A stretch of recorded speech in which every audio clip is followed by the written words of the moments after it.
Actually, one other kind of problem in climate change, it's important for the government to set rules and for governments to set rules and so on. But really, the climate emissions that lead to climate change come from private actors. And so it would be best, it would be most efficient if you could have governance arrangements that directly address the private actors instead of having to go through the national government, which would then pass a law for its own private actors.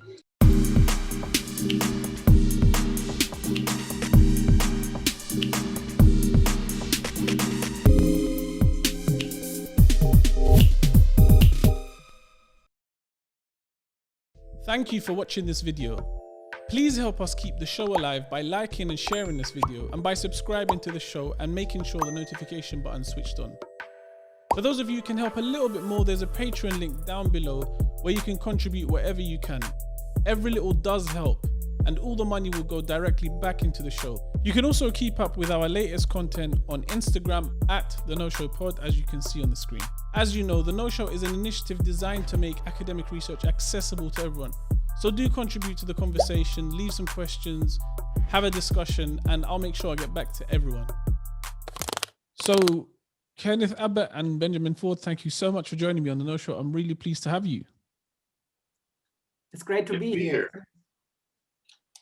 Let us first start, before we get into your research and before we get into sort of the particulars of it, let me just start by sort of asking you, how did you guys come to start working together? I think we first met at a conference that Ken, together with Jessica Green and Robert Cohane, organized at Princeton University. I think it was in the fall or in winter 2016, relatively briefly after the election of Donald Trump. And then after that, I think Ken was invited to become the Karl W. Deutsch professor at WZB Berlin, where I worked at the time. And there, I think we developed the idea to write something together. And so in this relatively sort of short space of time, if I can pass it over to you, Ken, in this relatively short space of time that you guys have been working together, what sort of areas have you been most sort of actively interested in? Well, I mean, both of these papers are essentially about new kinds of institutions and how they interact with others. And I mean, that leads us into very interesting issue areas, subject areas, such as climate change and global health and financial regulation. But really what we're particularly interested in is theoretically explaining different kinds of institutional arrangements. And it's been tremendously exciting. I worked on these things for quite a while with Duncan Snidel, who's been my longtime co-author. He's now at Oxford.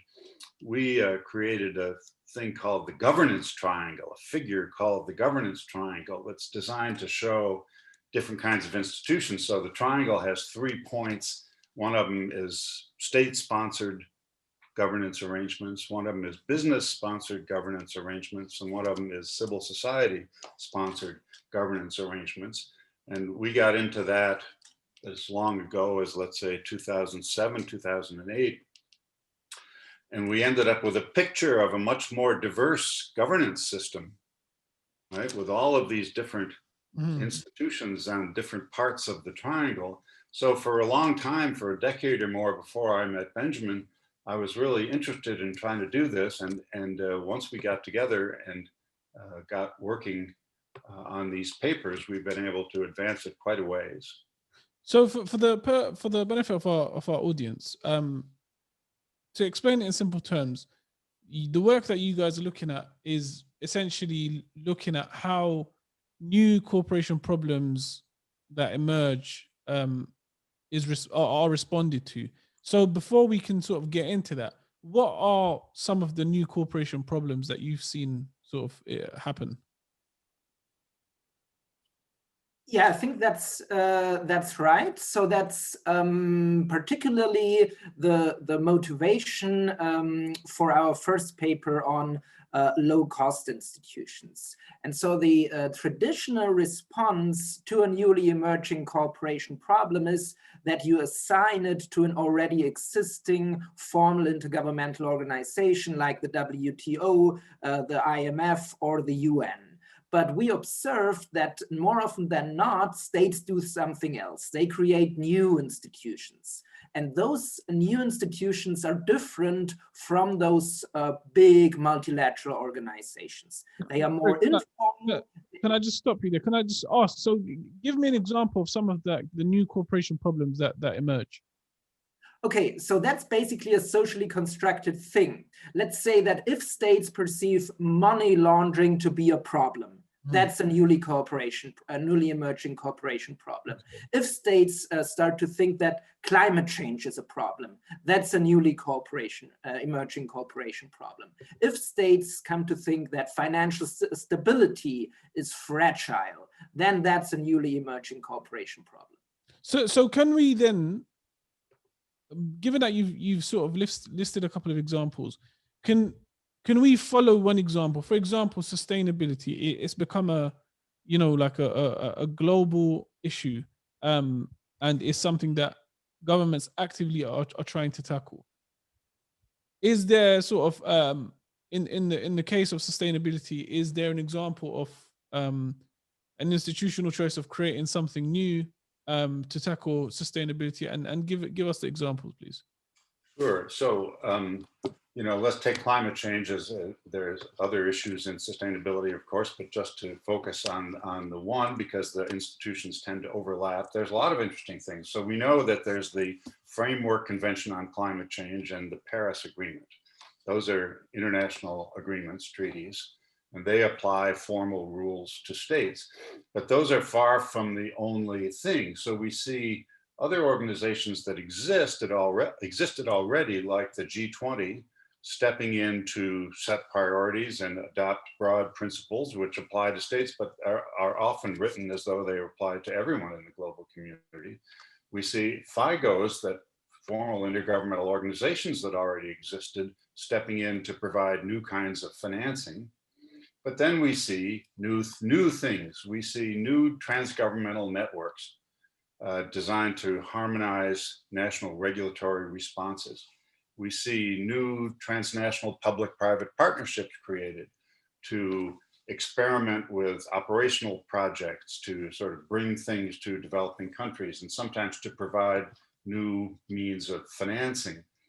And we see a lot of private organizations emerge. So one of the things that happened in climate change is, in addition to the sort of emissions trading that countries could do under the Framework Convention on Climate Change, there are all these private offset programs where you could buy carbon offsets to reduce your contribution to climate change.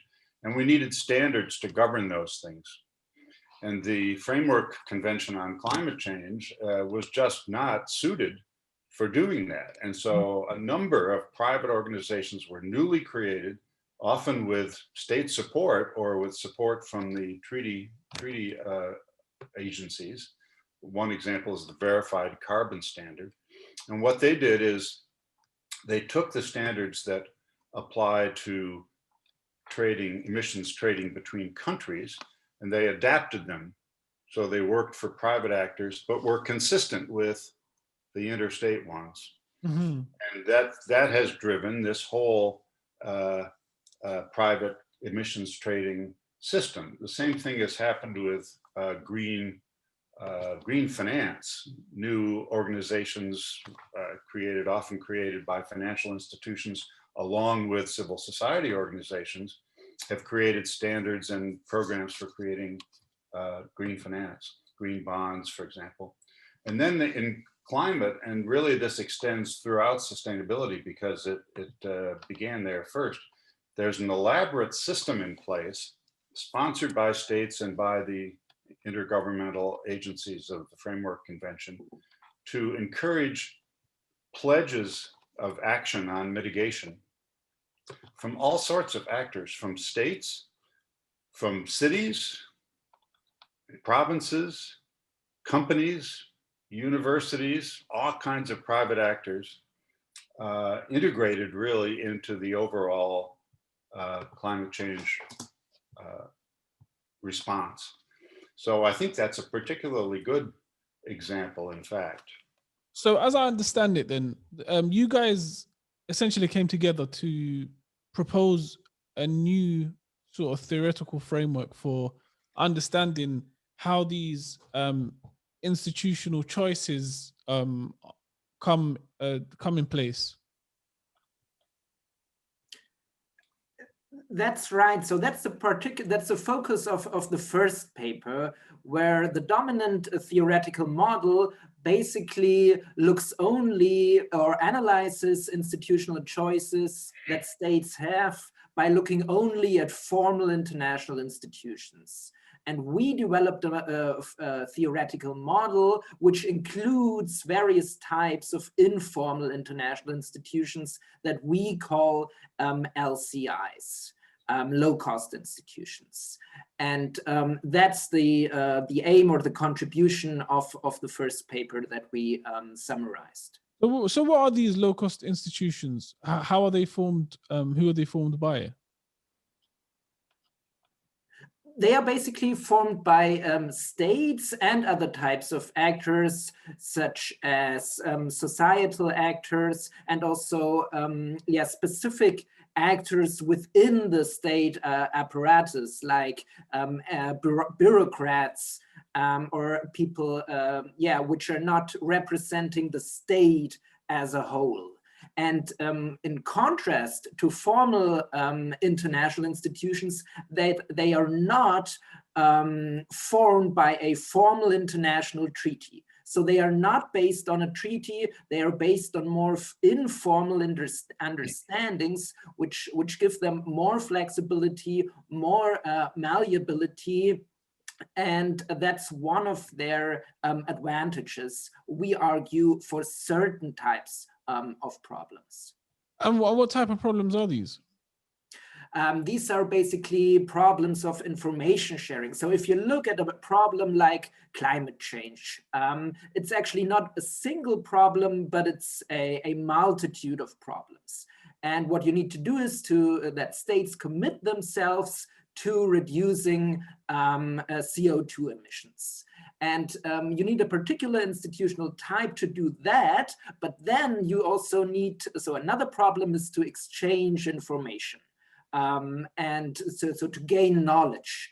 And we argue that LCIs are better placed to do that or to enable that than formal international institutions. And they are also a low-cost alternative to formal international institutions.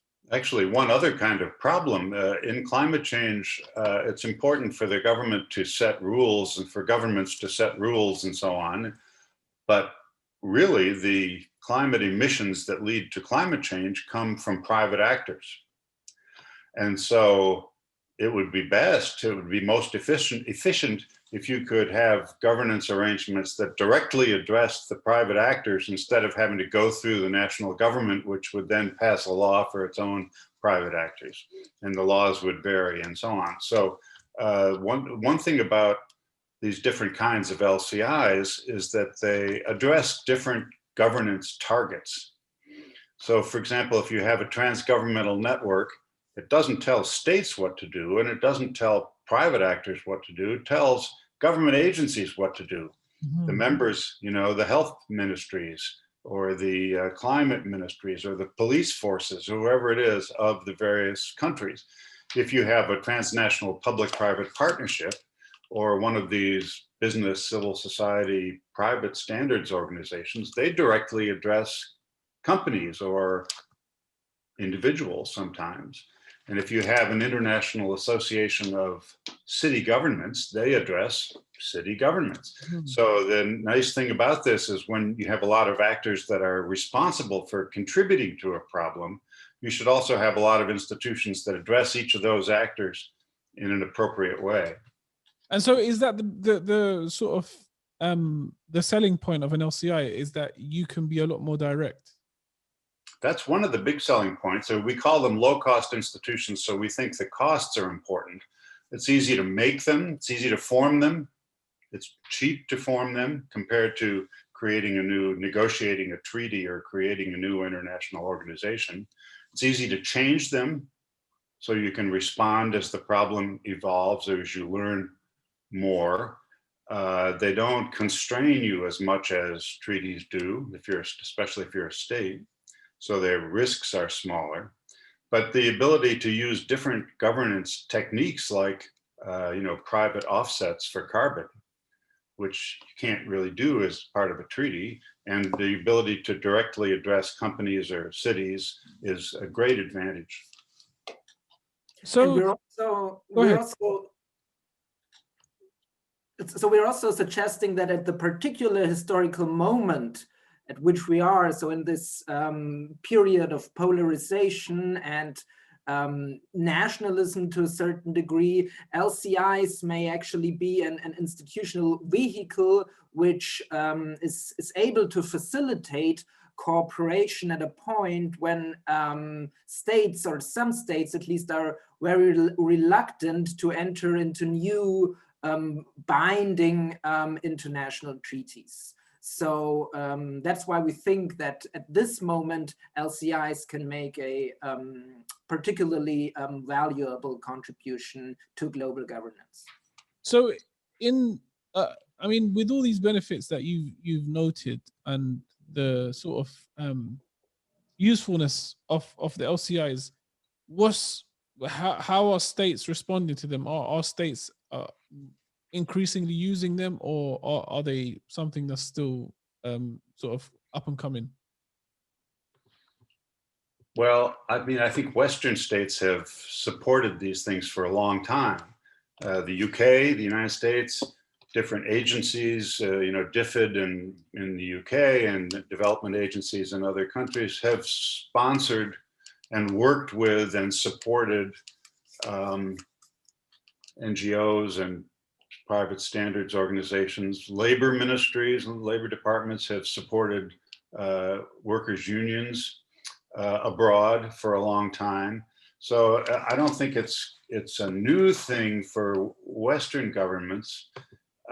One of the problems, I think, about LCIs is that authoritarian states can rather easily control them.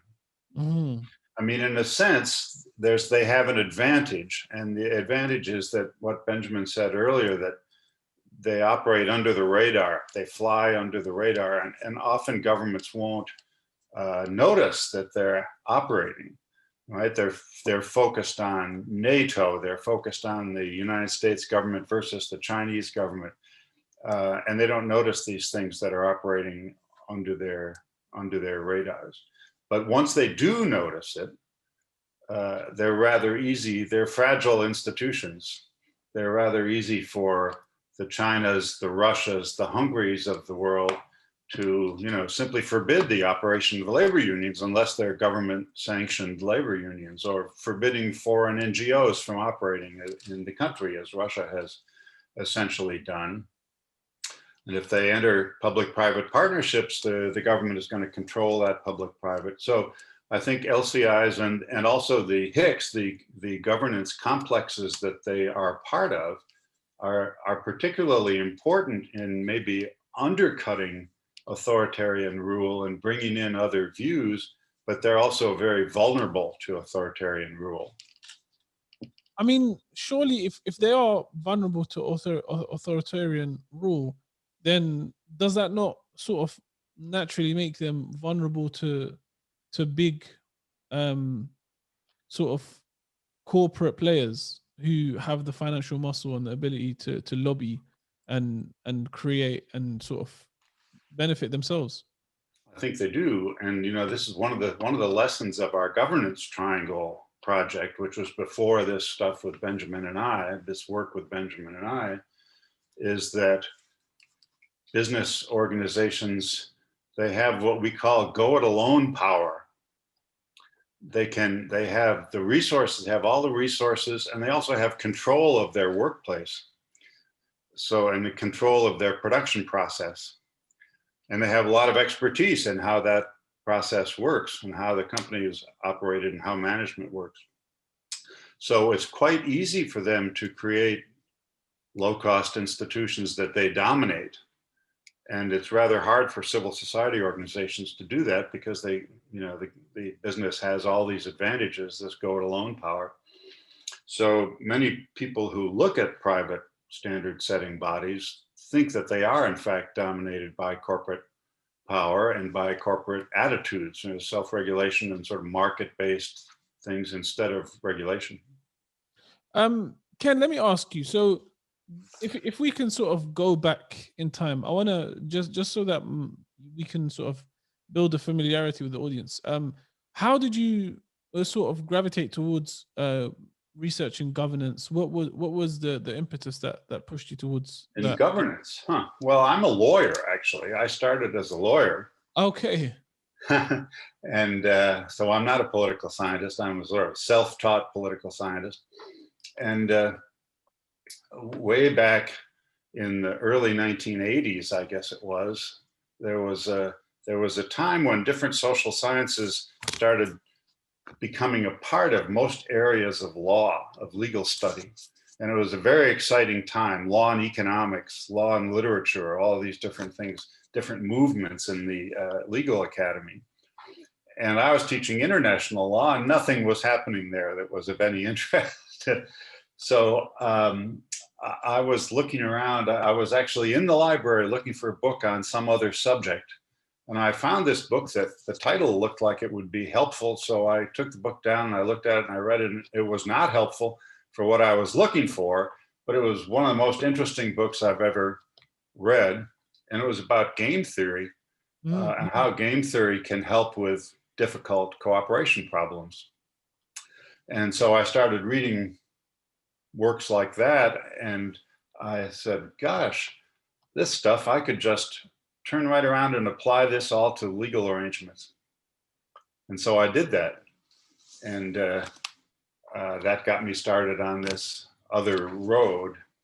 And as a result of you sort of applying these alternative sort of schools into law, how has that shaped your professional practice, if you still practice? No, I don't still practice. Actually, I for quite a while, I was trying to be, there's a field of study now called IRIL, International Relations, International Law, that typically applies political science methods to legal problems. And eventually I stopped doing that and just became more interested in governance and institutions generally, whether they were legal institutions or not. But I think, the LCIs, one of the big distinctions is their legal status. As Benjamin was saying, all the traditional international organizations are based on treaties. They're based on legally binding legal instruments, and they're the only instruments that can impose binding obligations on states. So they're a particularly narrow class of relatively powerful instruments, but most governance is not like that. Most governance is much softer.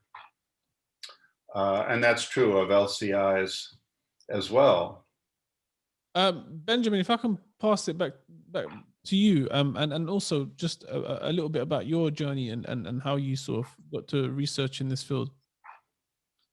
Yeah, so I guess I was always interested in politics and social phenomena more generally.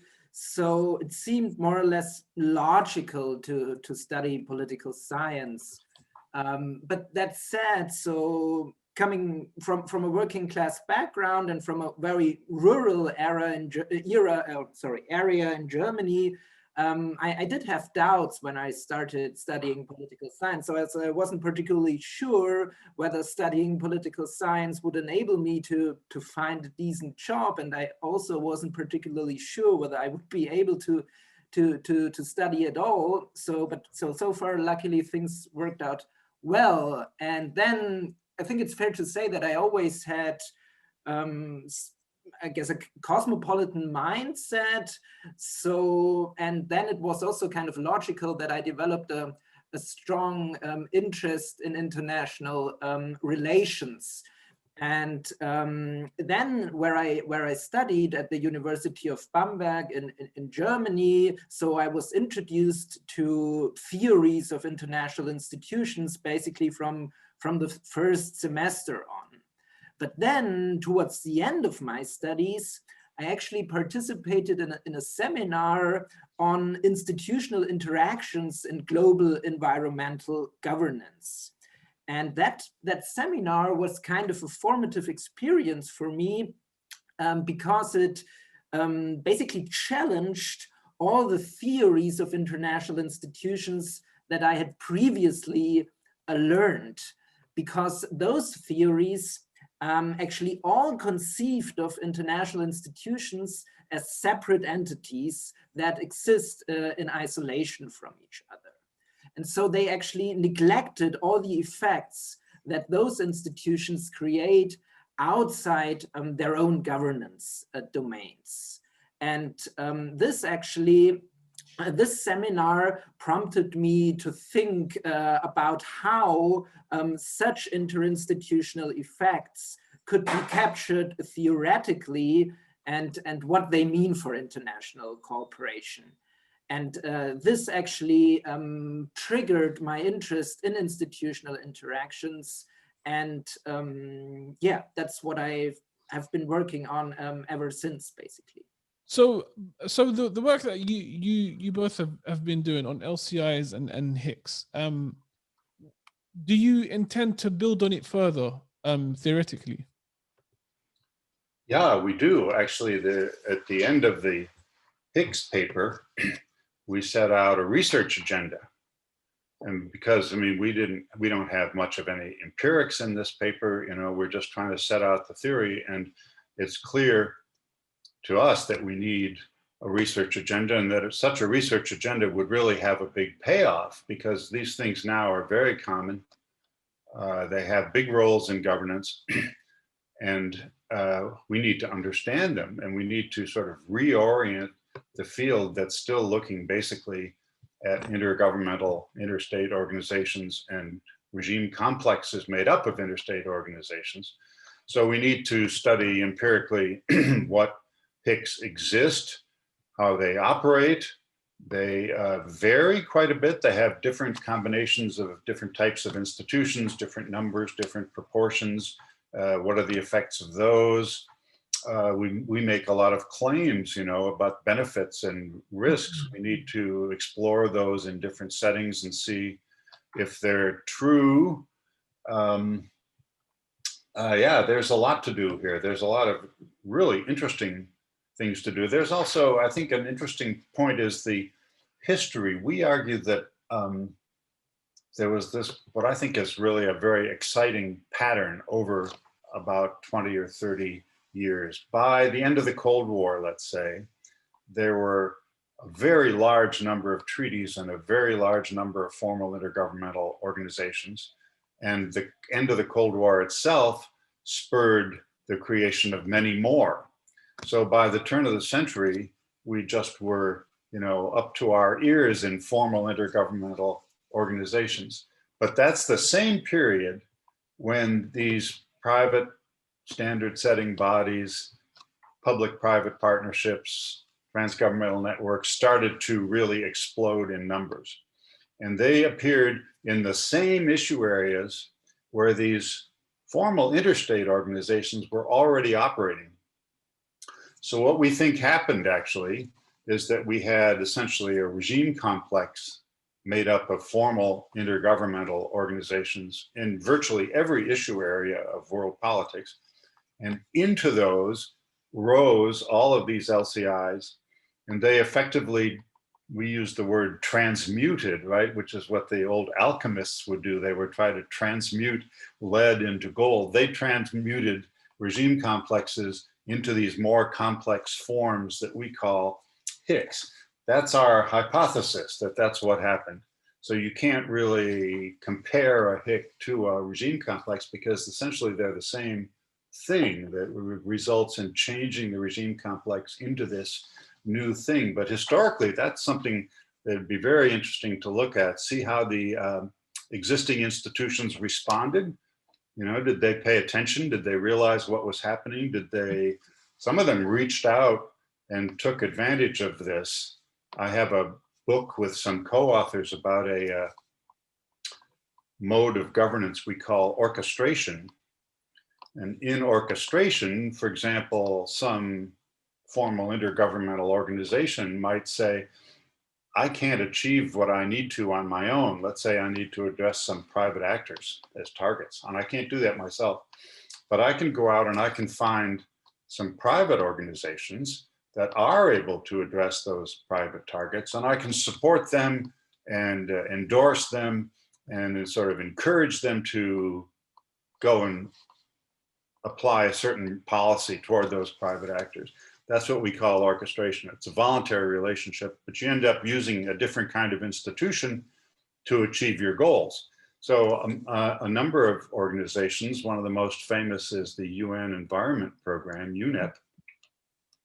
UNEP was very active. It created new private bodies or new multi-stakeholder bodies, new public-private partnerships, and it supported them and endorsed them, gave them money, helped them find offices, did all kinds of things for them. And those are now very influential private institutions. Let me ask you, both, I'll start with you, Ben. How much does this global pandemic and its reverberations on governments and industry across the world, how much does that give you guys material to sort of observe sort of the emergence of new LCIs, etc.? I think so. We use actually in our presentation, when we present the Higgs paper, we use the pandemic and the responses to the pandemic as an empirical example, as an empirical hook in the beginning, because it shows us that contemporary global governance is exactly taking place through these diverse institutional forms. Mm-hmm. So if you look at who's doing what in global health governance, you find exactly kind of what we argue. We have the WHO, for example, but we also have COVAX, a scheme composed of different types of actors, which wants to deliver vaccines to low and middle income countries. You have transnational public-private partnerships like CIPI. So you can see that in this area, a lot of these LCIs are actually operating. The question is, how effective is it? And there, actually, I think the jury is still out. But what we, I guess, would emphasize is, if you want to judge how effective global governance is responding to the pandemic, you should look not only at the WHO and what it got right and what it got wrong, but you should also look at other institutional schemes that are out there, such as COVAX. That's very interesting because, you know, typically the sort of debate has been purely about the WHO and what they got wrong, what they got right. But now you're saying that there's all these sort of alternative institutions that should be sort of addressed. The question that comes to my mind is, why do people not know enough about these institutions that supposedly play such a significant role? I guess it's fair to say that, formal intergovernmental organizations still have the biggest visibility, and they have representatives who appear, they are political actors. And what you may criticize about LCIs, that they are actually flying under the radar, that they are not very visible, and that might even suggest that to a certain degree they might be a little dodgy, and there are certainly thorny normative issues. But on the other hand, that I guess also explains why the good things that they are doing, or at least some of them, are actually not in the public spotlight. But that said, I think COVAX actually has been reported on quite a bit. But I totally agree with you. Basically, not as extensively as the WHO. There are some organizations like the Gates Foundation, right, is basically the biggest funder of health activities. And we all know about Médecins Sans Frontières, which is sort of the biggest online provider of quick frontline medical services.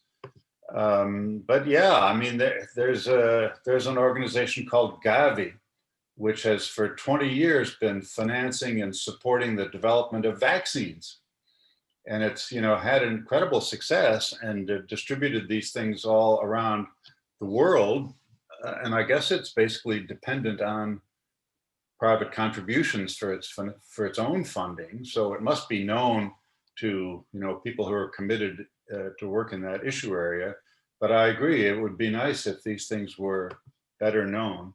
Mm-hmm. Absolutely, and I think for me, as somebody who's completely new to this, what is a bit uncomfortable with it is the fact that these LCIs all need some level of funding, and where this money comes from, does it sort of correspond to how visible it is or not, or how much people know about it, or how much money they get? Exactly, yeah.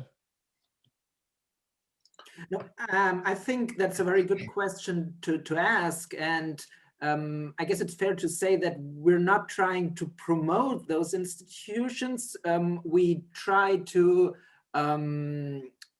say that they are out there and that they have some advantages and some disadvantages. And we also flag in our article that the normative questions that you are raising should be taken up by future research. And I think it's what you're saying is absolutely right. And that's one of the questions or one of the phenomena that one should look at when one analyzes the normative legitimacy of those types of institutions. So certainly they don't have the accountability structures that formal intergovernmental organizations have. And that might lead to, very questionable procedures, and that might give actors with malign intentions more influence than they have in formal intergovernmental organizations. But you know, speaking as a lawyer, I have to introduce a political science concept, which is the counterfactual. So, you know, it's kind of easy to criticize these things, but you have to compare them to what would happen if they weren't there at all. Mm-hmm. And realistically, there are an awful lot of governments that are also influenced by lobbyists and get their funding, you know, in very relatively dodgy ways, and may not be able to take action. I mean, a lot of them are deadlocked by political conflict. Mm-hmm. They're sort of bogged down by routines and procedures and formalities. And if you didn't have these things, you might not have, you know, nice, legitimate, accountable, effective, efficient intergovernmental responses. You might have no response at all, or you might have a corrupt response, or a response influenced by business lobbying. Just finally, just some closing words from you both, and I'll start with you, Ken. What sort of what comments, or what, if any, statement you'd like to put forward to any potential collaborators, any potential people looking at this area of research? What message would you send? Well, I think this area of research is great. First of all, it's quite new. We've looked at these individual types of, you know, NGOs. There's been a lot of literature about NGOs, obviously. There's been a lot of research on private standard setting. But to bring them all together, and then to bring them together with these intergovernmental organizations is actually quite new. And to me, it's very exciting. All the questions that we thought we had answered about international cooperation, about regime complexes, are on the table again, I think, with this Higgs lens, because things may just operate differently for good or for ill. It's not clear, but I think it's a wide open area with a strong research agenda, and I would encourage people to take a close look at it. As potential collaborators, you have our email. What about you, Ben? Yeah, I would say, I guess it's fundamentally important to recognize that global governance is more than state-based institutions. And that's, I think, not the mainstream in IR research. So if we take, let's say, a very prominent book that has been published recently, it's called A Theory of Global Governance by Michael Zürn, a very dear colleague of ours at WZB Berlin. And this theory of global governance, published with Oxford University Press, does not mention those types of institutions at all. And so we think that, I hope that I can speak for both of us, that to get a complete understanding of global governance, it's important to look beyond state-based institutions, to include LCIs and to analyze the dynamics and the interactions among the legacy institutions and the newly emerging institutions. And I guess that's it's an open, a wide and open field, and a pretty fascinating one. Ken and Ben, thank you so much for your time. I found your research to be really, really insightful for me as somebody who is unfamiliar with the way governance works, both on a state level and across the world. It really sort of explained quite a bit about how things could be done and already being done to sort of solve a lot of problems that we face. So thank you again. Thank you very much. Thank you for watching this video. Please help us keep the show alive by liking and sharing this video, and by subscribing to the show and making sure the notification button is switched on. For those of you who can help a little bit more, there's a Patreon link down below where you can contribute whatever you can. Every little does help, and all the money will go directly back into the show. You can also keep up with our latest content on Instagram at The No Show Pod, as you can see on the screen. As you know, The No Show is an initiative designed to make academic research accessible to everyone. So do contribute to the conversation, leave some questions, have a discussion, and I'll make sure I get back to everyone.